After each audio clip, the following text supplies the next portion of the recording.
Buenos días con todos. Mi nombre es José Mujica Villalobos. Soy estudiante de la Universidad Nacional Federico Villarreal de la Facultad de Odontología. El día de hoy les voy a hablar sobre caninos superiores retenidos por Palatino. Los caninos superiores permanentes estadísticamente se encuentran entre las piezas dentarias que con más frecuencia quedan en retención ósea después de los terceros molares. Sin embargo, los caninos, estética funcionalmente para mantenimiento de las relaciones contactantes a la hora de valorarlos en boca, desempeñan una función más importante que los terceros molares. Por eso, la importancia de poder ubicarlos en el arco dentario. Los dientes impactados son aquellos que presentan un retraso en su erupción o que no podrán erupcionar completamente. El diagnóstico se realiza mediante examen clínico y radiográfico. Los caninos permanentes son el segundo diente más frecuentemente impactado, 1 a 2% de la población. Los métodos de diagnóstico que permitirían la detección temprana y prevención incluyen historia familiar, examen visual, palpación y examen radiográfico.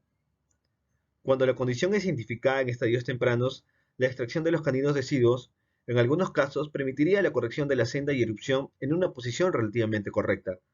Este tratamiento interceptivo podría reducir complicaciones asociadas con la impactación palatina de los caninos, como la reabsorción radicular de los incisivos laterales y la necesidad de una intervención quirúrgica y ortodóntica.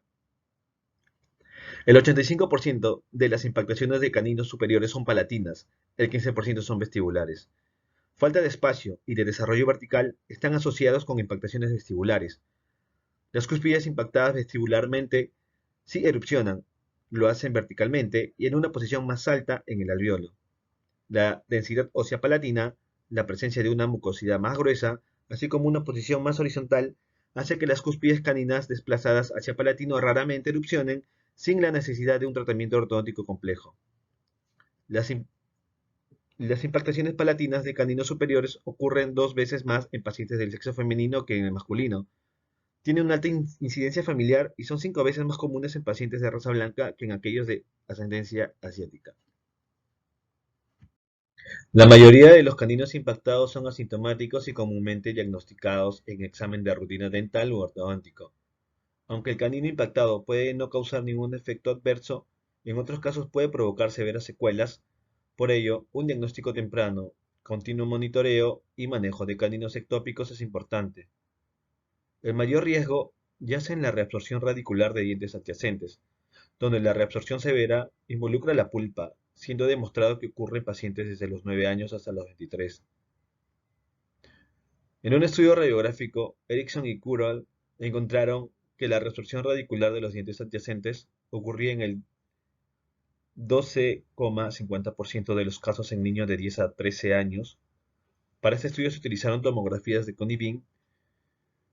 El 48% de los niños mostraron algún grado de reabsorción radicular. Esta incidencia detectada era el doble que cuando se usaron los métodos radiográficos intraorales.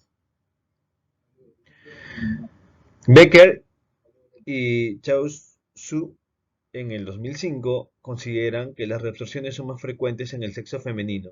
Sin embargo, Ley en el 2012 no encuentra diferencia en el sexo.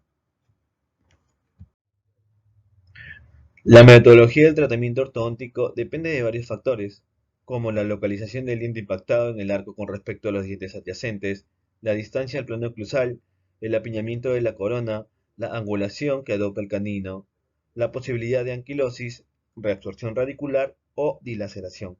Generalmente los caninos impactados o anquilosados horizontalmente son los más difíciles de tratar y tienen el peor pronóstico. En algunos casos, la extracción es lo indicado.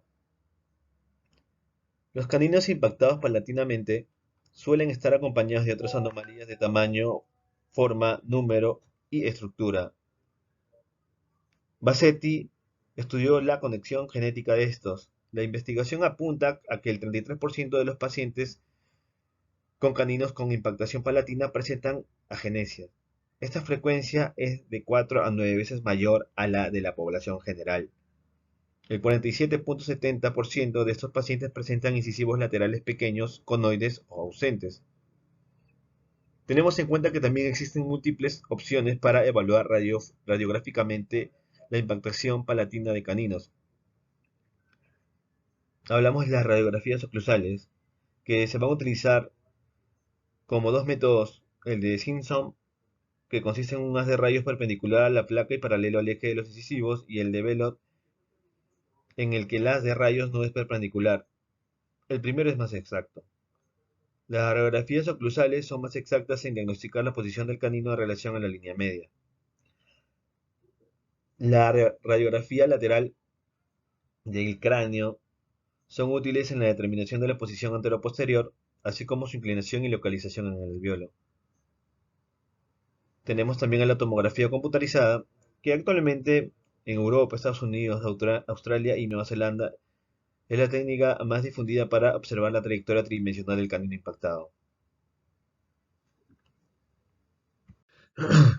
Descripción y análisis del trazado propuesto sobre rayos X panorámica.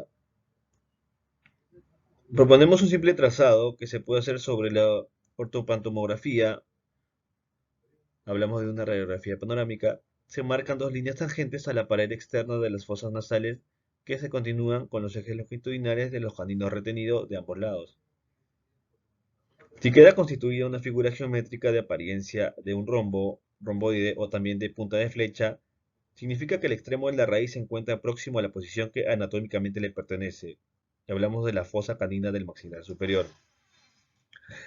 En realidad, cuando traccionamos la pieza retenida, lo que estamos haciendo es movilizar la corona en mayor proporción a través del hueso, sacando la pieza dentaria de su inclinación anómala y dándole el tip correspondiente. Una vez concluido el enderezamiento, el ápice queda en una posición muy cercana a su posición original en el sentido mesiodistal. Solo hubo un cambio en la dirección, enderezándose en el eje de la pieza dentaria. Si la imagen descrita se da la posibilidad de tener éxito en la mecánica de posicionamiento de las piezas retenidas, será posible, como observamos en la imagen superior izquierda. También vamos a observar la integridad del periodonto de las piezas retenidas laterales y premolares que observaremos en la figura inferior izquierda.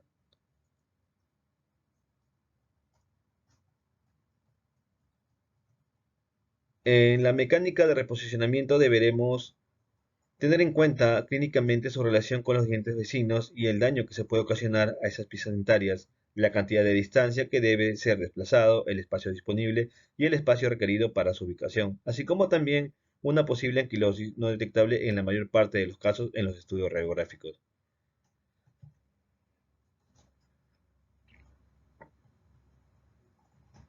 Cuando el ápice del canino en retención ósea se encuentra muy hacia distal de la fosa canina y las raíces de los premolares invaden la figura geométrica descrita, se pueden utilizar mecánicas más complejas con cuplas para colocar el eje vertical del canino en la posición correspondiente, en algunos casos imposible de lograr.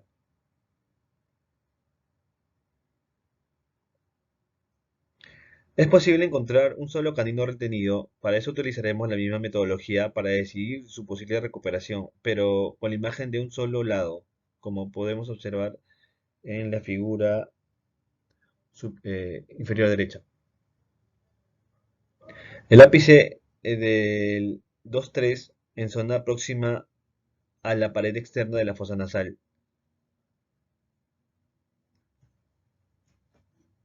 Se debe evaluar en el estudio la posición de las raíces de los premolares adyacentes si las proyecciones de las raíces de los premolares ingresan dentro de la figura geométrica creada en el trazado. Se convertirá en otro obstáculo más para lograr la alineación y nivelación de los caninos retenidos. Posibles variantes en relación al trazado lineal. Cuando el ápice del canino retenido se encuentra muy por distal de la posición descrita y con predicciones de las raíces de los premolares sobre las figuras geométricas mencionadas, la posible ubicación en el arco dentario será casi posible.